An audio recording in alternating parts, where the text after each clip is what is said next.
First on CBS News, newly obtained GPS data shows the movement of the boat that carried Nolan Wells to Horn Island over the 4th of July. For almost 2 weeks, one name in this case carried more weight than anything else, and nobody could tell you much about the person attached to it.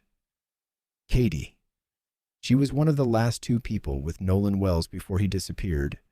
His friends were the others, and on that first terrifying night, her name came up in a way that made everything worse, because somebody told his mother that Katie might be missing too.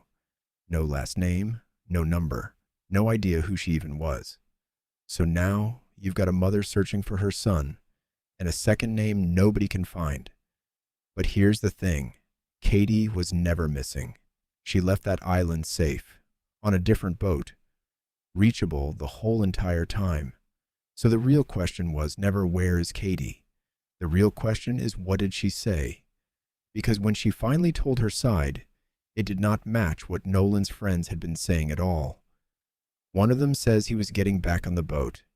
The other says he stayed behind by choice. Both can't be true. So somebody is not telling this family the truth, and a young woman who never asked to be part of any of this is now sitting at the center of it. Let me tell you how we got here. Nolan Wells was 18 years old. He grew up in Ocean Springs, Mississippi. He played football, had a signing day, the kind of day where a whole community shows up to watch a young man start the next chapter of his life. His coaches and his teammates all described him the same way over and over. Focused, steady, a kid who knew what he wanted and knew what he had to do to get it. And that part matters, so hold on to it. Because his people raised him with one rule. His father, Elmore, said it to him all the time. If you go out with 5, you come back with 5. Don't separate from the group. Safety, he always said, is a number. Nolan knew that rule cold. It wasn't a suggestion in that house. It was law. So this was not some reckless kid who wandered off looking for trouble. This was a young man with a plan for his life and something waiting for him that following Monday, the start of a future he was in a hurry to get to. Let me tell you something, when you understand who Nolan was, the story you're about to hear starts to sit real funny, because none of it lines up with the kid his family knew. It was the 4th of July. Nolan and his friends set out that morning for a place called Horn Island, a barrier island off the Mississippi coast. And on a holiday, that island is packed. Hundreds of boaters. Music, food, everybody out on the water having a good time. That's how the day started. Nothing about it looked like the last day of anybody's life. Somewhere out there on that beach, Nolan had a conversation with a young woman. His friends would later only ever call her by her first name, Katie. And for a long time, that's where the confirmed information stopped. Just a first name and a conversation on the sand. Now here's what's wild. While the whole internet was chasing down rumors, arguing over photos, sharing video clips out of context, the one person who may have actually talked to Nolan last was sitting almost completely unidentified. Most likely she didn't even know her name would ever matter to a bunch of strangers she'd never met. Oh, so now everybody's an investigator online. But the real name at the center of it? Crickets. For 2 whole weeks. And part of the reason traces all the way back to that first night. The night his mother, Christine, was on the phone trying to figure out where in the world her son was. According to someone who was on that call with her, Katie's name came up almost by accident, just mentioned as somebody Nolan had wanted to stay behind with. And then came the part that took an already terrifying night and made it so much worse. Word that Katie herself might be missing too. Nobody on that call could say who she was. Nobody could say where to even begin looking. So picture that for a second. A mother already searching for one missing child, and now somebody's telling her there might be 2. No name, no number. Just more fear stacked on top of fear that already had nowhere left to go. That fear, thank God, turned out to be unfounded. Katie was never missing, not for 1 minute. She had left the island safely that day on a different boat. and she'd been reachable the whole time. And here's who cleared it up. Not the police, not Nolan's friends, her own mother. A woman named Gracie McCormack got online and posted publicly to correct the record. Once she saw people speculating about her daughter in ways she never expected. By her account, her daughter spent time with Nolan on that island. The two of them said their goodbyes that afternoon, and then her daughter got on another boat and went home, with no knowledge of anything that happened to Nolan after that. She said goodbye to him. She left, and she went home to a mother who had no idea her child's name was about to sit at the center of one of the most talked about cases in the country. Now, if that was the whole story, it would end right there, quietly, the way most small footnotes in a bigger tragedy tend to end. But it doesn't end there, not even close. Because the family's attorney, and if you follow these cases, you know the name Ben Crump, says Katie's account of that final conversation is specific. It hasn't changed. And it goes directly against what Nolan's friends have told investigators. So here it is. Line them up next to each other and look. According to Katie, Nolan told her he was planning to get back with his friends and get on their boat before they left the island. According to the friends, Nolan told them the exact opposite, that he was going to stay behind, on his own, by his own choice. Now make it make sense. Both of those cannot be true. One of them is wrong. Somebody, somewhere in this story, is not telling the truth. And Crump said it about as plain as it can be said. One young lady says Nolan was getting back on the boat. The friends say Nolan told them he was staying. So which one is it? Quote, somebody must be telling the truth. I said what I said, and so did he. So let's actually think about what each version means, because they don't just point in different directions. They point to two completely different stories. If Katie is telling the truth, then something happened in the space between Nolan saying he was leaving and that boat actually pulling away without him. Something got in the way of his plan, and to this day, nobody has explained what that something was. But if the friends are telling the truth, then Nolan made a deliberate, conscious decision to stay behind alone on a remote island, while his only ride home left without him. And that opens up a whole different question about what happened to that young man in the hours after everybody else was gone. And here's the detail that makes the friend's version so hard for his parents to swallow. In that version, Nolan chooses to stay behind, and he doesn't take his phone. His best friend, Javan Williams, who was out there on the island that day, told the Biloxi Sun-Herald he saw Nolan after 4 o'clock in the afternoon, hanging out with a girl and some other friends, and he said both of them had left their phones back on the boat. So sit with the story his parents were handed. An 18-year-old kid chose to stay alone on an island, with no phone, no way to call anybody, and just watched his ride home leave. Come on now. His own father heard that and said one thing turned him cold. He said he preached staying with the group to that boy every single day. So the second somebody told him Nolan split off on his own, that's exactly when he knew he was being lied to. And look, this isn't some theory I pulled out the comment section. This is a flat-out contradiction between two people who were both there. Both of them describing Nolan's last known words, and they describe them in two ways that simply cannot both be real. As of right now, nobody with the authority to settle it has settled it. There's a special kind of pain in that, and I need you to understand it before we go any further. Grief has a shape. As terrible as it is, grief is the loss of a person you love. But this is something else entirely. This is losing the ability to even know your own son's last decision. Did he choose to stay? Did he mean to come home? For most families, that's an easy thing to answer. You piece it together from a dozen little details you never even notice until you need them. For this family, that one question, did my son stay, or was he coming back to us, has become the single hardest thing in the entire case. And so far, nobody has been able to hand them a real answer. Anyways, that's the contradiction at the heart of all this. But it's only the beginning, because there's a GPS record of everywhere that boat went that day, hour by hour. And there are a handful of small, strange details his own parents still can't explain. That's where we're going next. Now, here's where it gets real, because everything I've told you so far comes down to what people say they remember, and people's memories can be shaky. People have loyalties.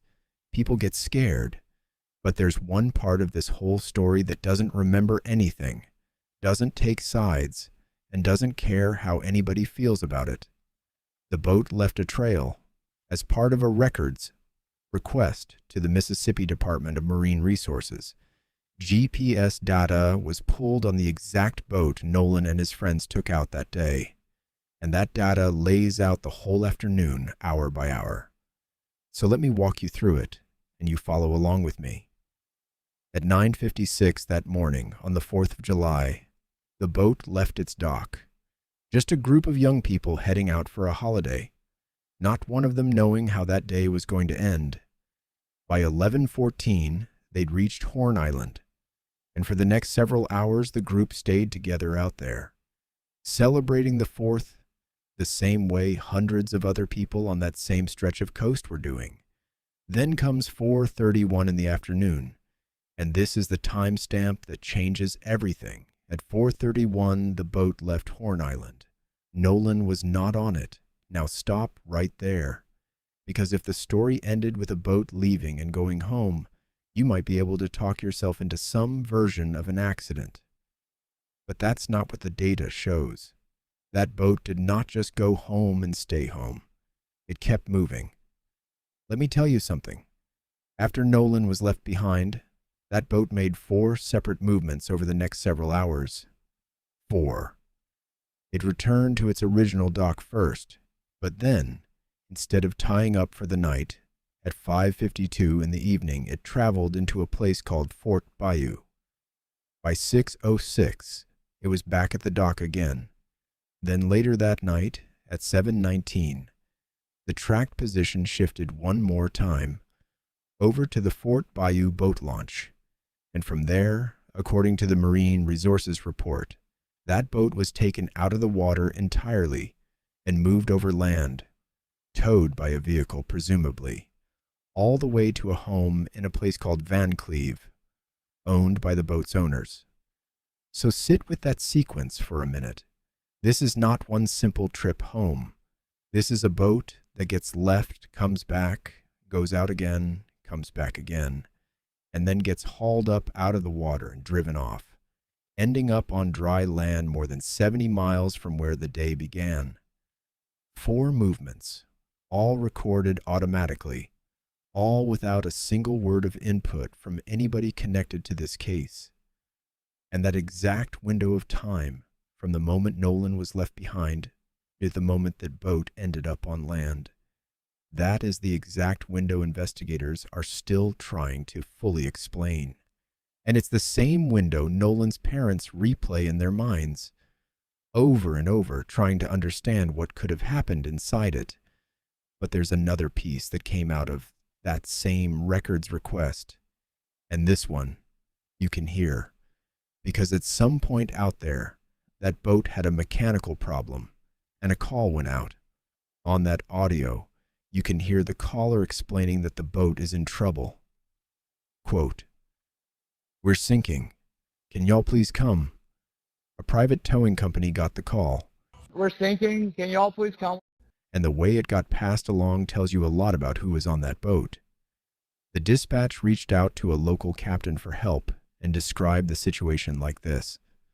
Quote, "It sounds like a bunch of kids on board on Horn Island, and he's saying the boat is sinking. He wants you guys to go out and unpump the boat and tow it in. So now you've got a boat full of young people out on that island, taking on water, calling for a tow. The records show the boat getting towed slowly for a stretch before it got back up to normal speed. And through all of that, the sinking, the tow, the trip back, Nolan is not accounted for. The boat returned to its original location at 5:44 without him. Now, is there an innocent explanation for a boat having engine trouble on a busy holiday? Sure. Boats break down, but you line that up next to everything else, and you understand why this family can't just take a deep breath and let it go. And I want to be fair here because there's another side to this that has to be said. A woman named Melissa Miller was out at Horn Island that same 4th of July, and she painted a picture of what that place actually is on a holiday. She said there were hundreds of boaters out there. Quote, "It's just a big community. Everyone goes out there and, has a good time." She also said two things that matter for this case. One, it is completely normal out there to leave your cell phone on the boat. That's just what people do. And two, the currents at the northwest corner of that island can be treacherous. Her words, "You can go out innocently and the water is, kind of sucking you in, throwing you back out." Goes out there and, has a good time. She also says it's normal to leave cell phones on boats and that currents at the northwest corner of the island can be treacherous. Like, you can go out there just innocently, and next thing you know, the water's, like kind of sucking you in, throwing you back out. So look, I'm not going to sit here and pretend the water out there is harmless because it isn't.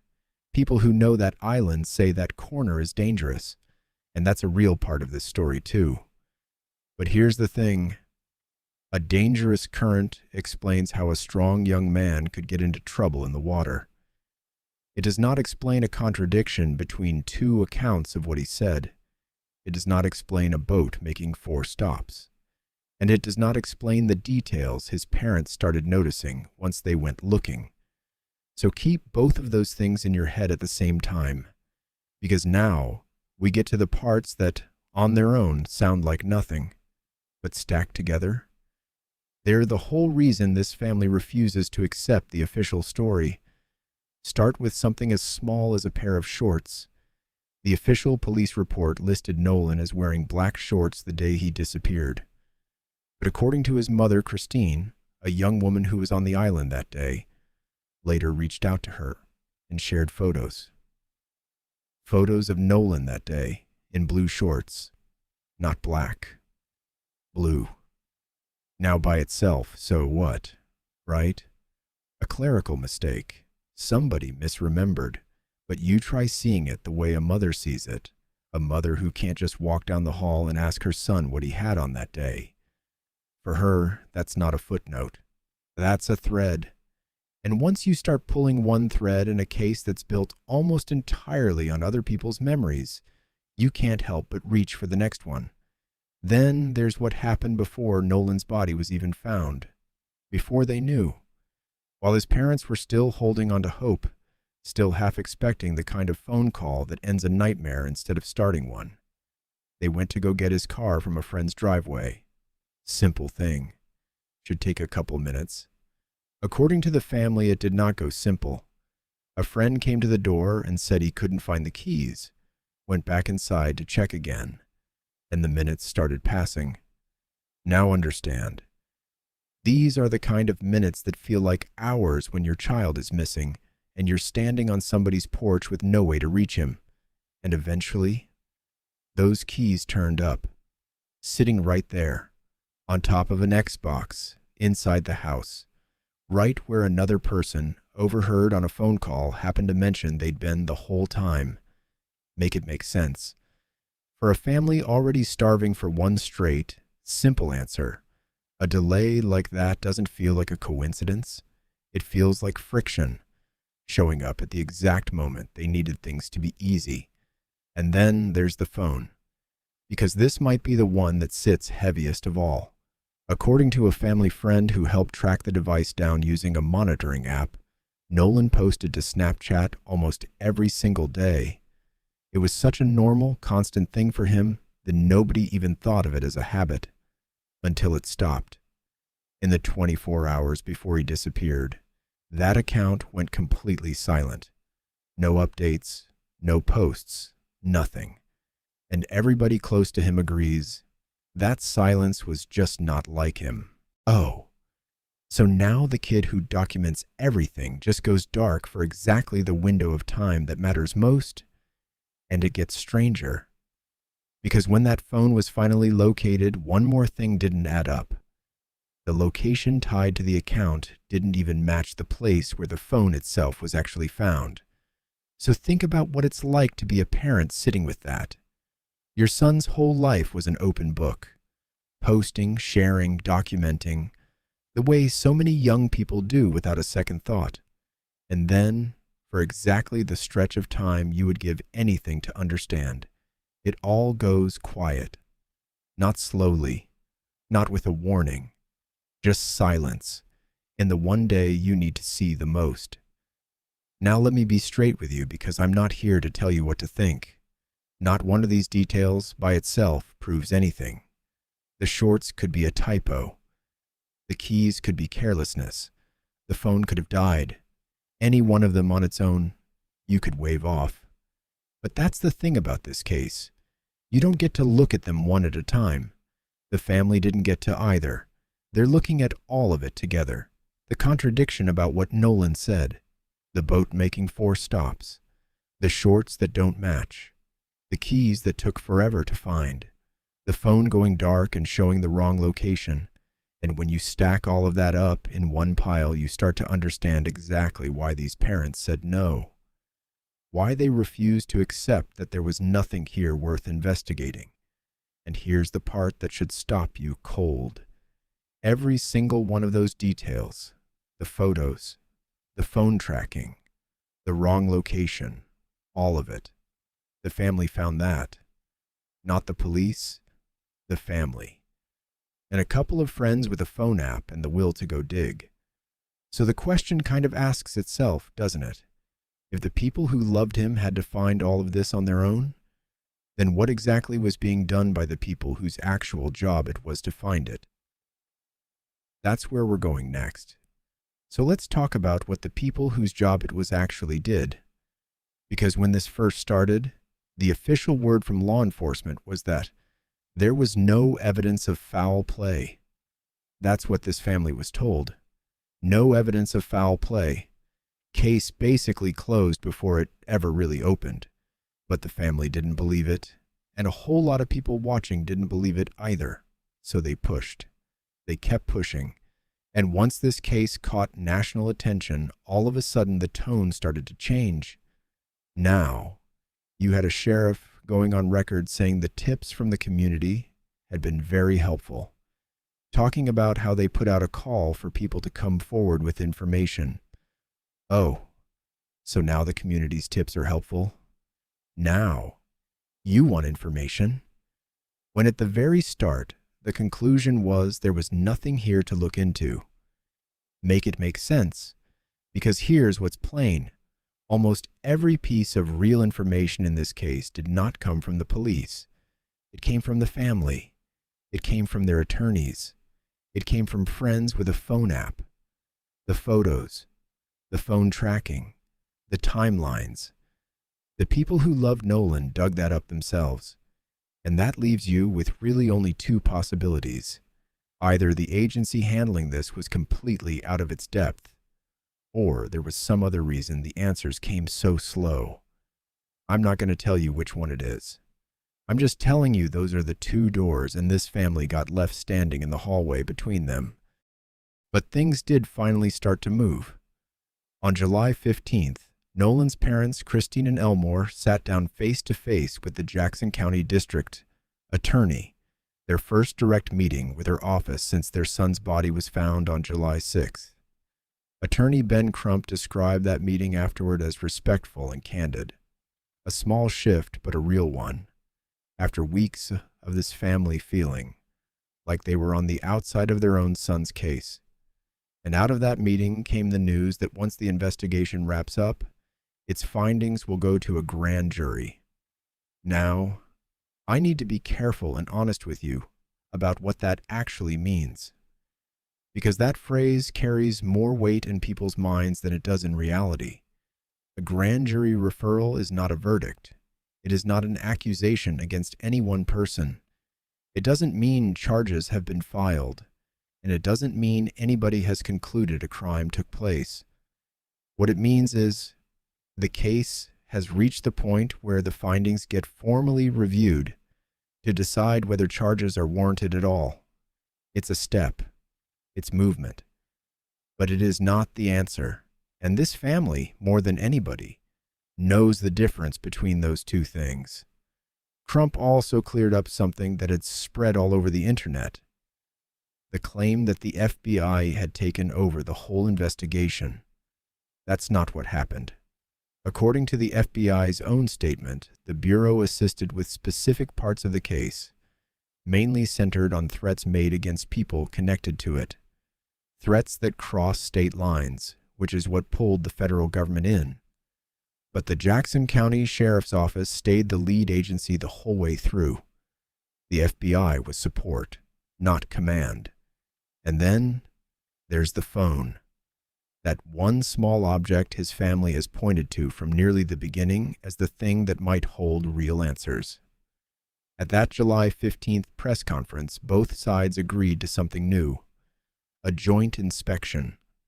Experts for the family working alongside experts for the official investigation, examining that device together, comparing what they find in real time, instead of putting out competing statements after the fact. And as of this telling, that inspection still hasn't happened. This family is still waiting, the same way they've been waiting since the night their son didn't come home. Now, before we close, two things have to be set straight, because both of them spread far and wide, and both of them shaped what people believed long before anybody checked if they were even true. The first was a photo. An image of Nolan at a pool party started going around online after his body was found. And for a short, confusing stretch of time, a lot of people genuinely believed it proved he'd been alive after the 4th of July. People out here sharing it, quietly hoping it meant this young man wasn't really gone, and this grieving family had to watch that hope spread, knowing it wasn't real and having to say so out loud, again and again. Because it wasn't true, Rolling Stone confirmed through the image data and an account from his friend Tristan Shepard that the photo was actually taken on June 27th, a full week before Nolan ever set foot on Horn Island. It just got uploaded on July 5th. That's all. That's what caused the confusion. The second was a video. A lot of people believed it caught Nolan in an argument right before he vanished, and they passed it around like it was the missing piece of the whole case. Shepard cleared that one up too. The voice on that recording was his own, not Nolan's. Both of those got corrected publicly and clearly, and once you strip them both away, what's left is what was underneath the whole time, the timeline. The contradiction between two accounts that can't both be true, and a family, still waiting, patiently and publicly, for somebody to give them real answers instead of theories. So here's where we are. This case is still open. It is, in every sense, unfinished. The grand jury hasn't concluded a thing. The phone inspection hasn't happened. And that contradiction, did Nolan say he was getting on the boat, or did he say he was staying behind, still has not been resolved by anybody with the authority to resolve it.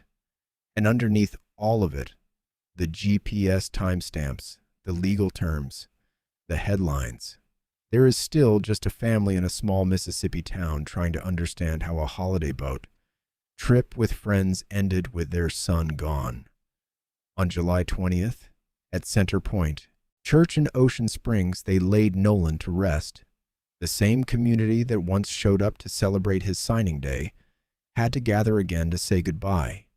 And they're grieving in front of an audience of millions they never asked for. That's why the truth here matters so much.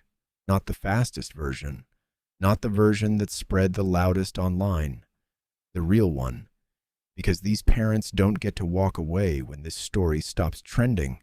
They live inside it now, permanently. So I'm going to leave the question with you, because on this channel, you get to choose your own angle. What do you think that matters most right now? The conversation on that beach? The GPS trail? That boat left behind? Or one of those smaller details this family still can't explain?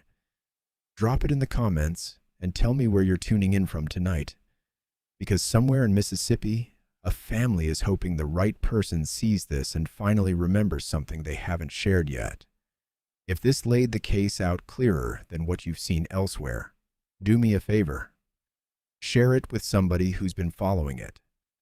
And subscribe to Beyond Dark Cases, so the moment there's a real, confirmed update in Nolan Wells' story, you're right here when we bring it to you. Because we're going to stay on this one until this family gets the one thing they've been asking for from the very beginning: the truth told right.